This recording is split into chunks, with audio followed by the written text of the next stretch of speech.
Ազգային ժողովի մեծարգո նախագահ, հարգելի նախագահություն, հարգելի գործընկերներ, սիրելի հայրենակիցներ։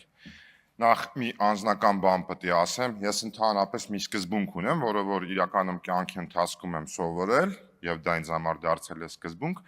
անկախ իմ անձնական վերաբերմունքից մարդուն, ես կարող եմ շատ վատ անձնական վերաբերմունք ունենամ մարդու հանդեպ, այնպես որ անգամ դուրսը չուզենալով ստիպված բարևեմ այդ մարդուն,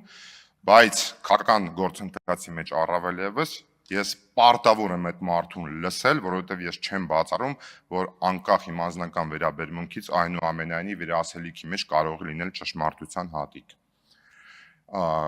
Նախ եւ առաջ ուզում եմ ձեզ շնորհակալություն հայտնել այս քննարկման համար։ Ես համարում եմ, որ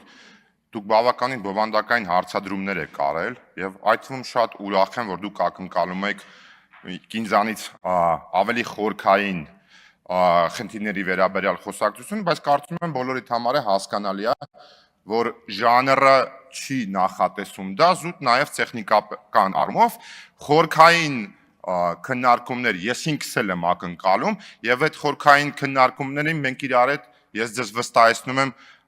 կհասնենք աշխատանքի ընթացքում եւ այդ թվում նաև ինքներդ կտեսնեք եւ կզգաք այդ խորքային քննարկումների աշխատանքի արդյունավետությունը։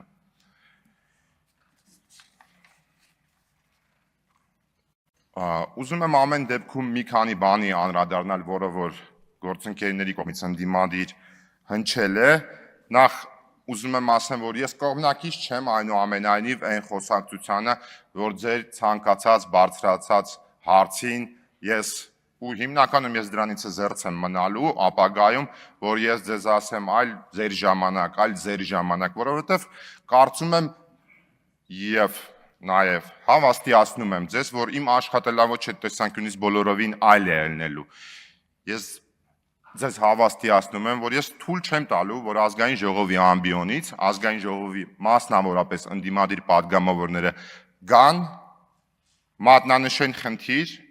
եւ այդքանով համարեն իրենց առաքելությունը ավարտված, որ ես ճիշտ տեղը խնդիրը մատնանշեցի, իմ առաքելությունը ավարտված է, ոչ, առաքելությունը դրանով չի ավարտվում։ Իրար հետ ճիշտ մատնանշման պարագայում հետևողական աշխատելու ենք այդ խնդիրների լուծմանը եւ այդ թվում դուք պարտավոր եք լինելու, եթե մենք չտիրապետենք այդ խնդիրների լուծմանը, բերել այդ խնդիրների լուծումները եւ իրար հետ գնալու ենք այդ խնդիրների լուծմանը։ Ինչու համար։ Դուք դրանով չեք օգնելու քաղաքացիական պայմանագրին։ Նախ եւ առաջ դուք դրանով օգնելու եք Հայաստանի Հանրապետության քաղաքացիներին եւ իհարկե դուք դրանից նաեւ քաղաքական առումով նպաստելու եք ձեր առաջխաղացմանը, որովհետեւ դա պարզ հաշվարկ է եւ դա այո ձեզ բերելու է քաղաքական դիվիդենդներ եւ բարձրաձայնելու է ձեր քաղաքական ռեյտինգը։ Այդ դեպքում հակառակ պարագայում չի բարձրացնելու, միայն իջեցնելու է։ Ուզում եմ անդրադառնալ պարոն Խաչատրյանի կողմից հնչեցված սուների մասով հարցադրմանը, որովհետև այս մի բան էլ ենք իրար հետ անելու, ինչպես որ ասել եմ, այս քննարկումների ընթացքում մենք գալու ենք հասնենք նրան, որ այս ամբիոնից հնարավորինս ստույգ խոսքեր հնչեն եւ այդ թվում տվյալներ, մասնավորապես սուերի մասով պայմանագիրը կնքվել է 2019 թվականի դեկտեմբերի 1-ին, առաջի խմբականակը 4 հատը Հայաստանի Հանրապետություն մատակարարվել է 2019 թվականի դեկտեմբերին, 2020 թվականի 44-օրյա պատերազմը սկսվել է սեպտեմբերին, ես կարծում եմ պետք չի ասեմ, թե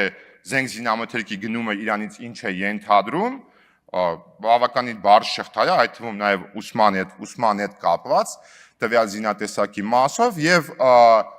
բուն մատակարարումից, երբ որ Հայաստանի Հանրապետությունում ա եղել եւ պատերազմի միջև 9 ամիս տարբերություն կա, այլ ոչ թե 1.5 տարի, 1.5 տարին 18 ամիս է։ Կարծում եմ կարևոր այնուամենայնիվ արձագանքում է այդ տեսանկյունից։ Պարոն Վարդանով, ես ակնկալում եմ նաեւ եւ կարծում եմ չեմ սխալվում, որ դուք ապագայում լինելու եք այս հանձնաժողովում, նաեւ ակնկալում եմ, որ դուք առաջադրվելու եք որպես այդ հանձնաժողովի տեղակալ, բայց ես երկու նկատառում ունեմ։ Նկատառումը առաջին կապված համապարփակ հետ։ Ես խնդրում եմ, դուք ձեր ելույթում ասեցիք հասարակության կողմից ընդունված համապարփակ պաշտպանության եւ անվտանգության հայեցակարգը։ ճիշտը ասելն է ոչ թե հասարակության կողմից ընդունված, այլ հասարակության կողմից առաջարկված, կառավարության կողմից փոխըմբռնումով ցուցաբերված այդ թեման քննարկվել է եւ իրար այդ համատեղ աշխատանքով գնացել ենք եւ հասել ենք որոշումների, որոնք որ իհարկե մնացած խնդիրների հետ որոշակի առումով համաձայն եմ, ելի եմ ասում, ձեզ հետ էլ միասին առաջիկայում աշխատելու ենք եւ շատ եմ ողջունում ձեր ելույթի մեջ հնչած մի կարեւոր բան, իմ համար այդ բառը առանցքային է եւ կարելի է ասել աշխատանքի առումով սկզբունք է, այդ թվում նաեւ նախորդ շրջանում մի փորձարարությունից ելնելով շատ կարեւոր է աշխատանքի մեջ լինել հետեւողական։ Եվ երբ որ դու մի անգամ ինչ-որ մի խնդրով զբաղվում ես եւ այդ խնդրի լուծմանը չես հասնում, դա չի նշանակում, որ դու չպետք է շարունակես այդ խնդրի լուծումով զբաղվես, դու պետք է հետեւողական գնաս եւ զբաղվես այդ խնդրի լուծումով։ Ուզում եմ անդրադառնամ նաեւ ռազմական բյուջեի մասով, եթե չեմ սխալվում, հիմնականում պարոն Դավթյանը շեշտադրում դրեց, Հայաստանի Հանրապետության ռազմական բյուջեն 2017 թվականին եղել է 455 միլիոն դոլար։ 18 թվականին 508 միլիոն, 19 թվականին 643, 20 թվականին 632, 21 թվականին 622, 22 թվականին 796, 23 թվականին միլիարդ 324 միլիոն դոլար, 24 թվականին միլիարդ 420 միլիարդ դոլար, 25 թվականին միլիարդ 740 միլիոն դոլար, 26 թվականին միլիարդ 480 միլիոն դոլար։ Ինչու համար եմ սա ասում։ Հնչեց այն փաստը, որ 24 օրյայից հետո վերականգնվելու խնդիր ունենք, միանշանակ ճիշտ է, բայց ոչ միայն 44 օրյայից 20 թվի հետո, այդ թվում նաև 23 թվի դեպքերից հետո, երբ որ բազմաթիվ զենք եւ զինամիթեր կորցրեցինք, պատճառների մեջ չեմ խորանում, բայց դա չի միակ պատճառը։ Երբ որ դուք Ադրբեջանի ռազմական բյուջեն եք մատնանշում, խնդիրը հենց դրա մեջ է, որ տեսնելով, որ հարևան երկիրը աճեցնում է իր ռազմական բյուջեն, Հայաստանի Հանրապետության կառավարությունն է համապատասխան որոշումներ է կայացրել իր ռազմական բյուջեն նաև աճացնել։ Այլ հարցը իհարկե թե որքանով են համեմատելի ռեսուրսները։ Ուզում եմ անդրադառնամ նաև կրկին Արևմտյան Ադրբեջանի մասին, կապված արտաքին հետախուզության ծառայության հետ եւ այդ թվում նաեւ ձեր հարցին կպատասխանեմ այդ կոնտեքստում պարոն Վարդևանյան, ես շատ զարմացած եմ, որ դուք ասում եք, բա արտաքին հետախուզության ծառայությունը նշել է Արևմտյան Ադրբեջանի մասին։ Օրինակ չէի զարմանա, եթե դուք գայիք ասեիք, որ չի նշել Արևմտյան Ադրբեջանի մասին։ Որտեւ այդ դեպքում ստացվել, որ մենք անտեսում ենք այդ սպառնալիքը։ Իսկ տվյալ պարագայում համապատասխան ինստիտուտը արձանագրել է այդ սպառնալիքը եւ դրա մասին բարձրաձայնում է եւ կրկին պնդում եմ, որ Հայաստանի Հանրապետության թե վարչապետը, թե կառավարության անդամները, թե քաղաքացիական պայմանագիր անդամները բազմիցս Արևմտյան Ադրբեջանի խոսույթի սպառնալիքների մասին խոսացել են եւ դեռ կարծում եմ շարունակաբար խոսալ են։ Ինչ վերաբերվում է քննչական կոմիտեի եւ արտաքին հետախուզության ծառայության տարանջատման մասին, գլոբալ առումով գաղափարի հետ ես համամիտ եմ, արդյունավետության տեսանկյունից կարծում եմ այնուամենայնիվ պետք է վիճակագրություն ունենանք ձեռքներիս տակ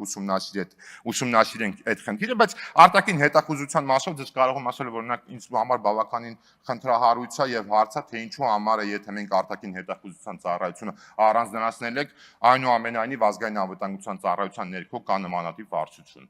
Եվ ինչու համար է դա պետք, մի քիչ լավ չեմ հասկանում, այդ թեման կուսումնասիրեմ առաջիկայում։ Մի քանի հատ էլ ասելիք ունեի, բայց այնուամենայնիվ կսահմանափակվեմ մի կարճ պարոն Մանուկյան, դուք միանշանակ եղել եք լավ ազգային ժողովի падգամավոր, պաշտպանության եւ անվտանգության հանձնաժողովի, ճիշտ շատ դեպքերում խնդիրներ եք մատնանշել, որոնք որ ես ինքս եմ ուզում մատնանշել, բայց մինչ այն պահը, երբ որ կներեք թուրը հանել եք ու որոշել եք, որ մի քանի տեղ պետք է արյան ծով սարքեք, էլի։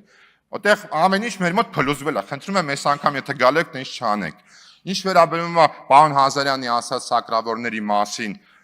ես շատ չեմ անդրադառնա, անիմաստ եմ համարում, պարոն Հազարյանին զուտ տեղեկացնում եմ, որ ես մշակված ունեմ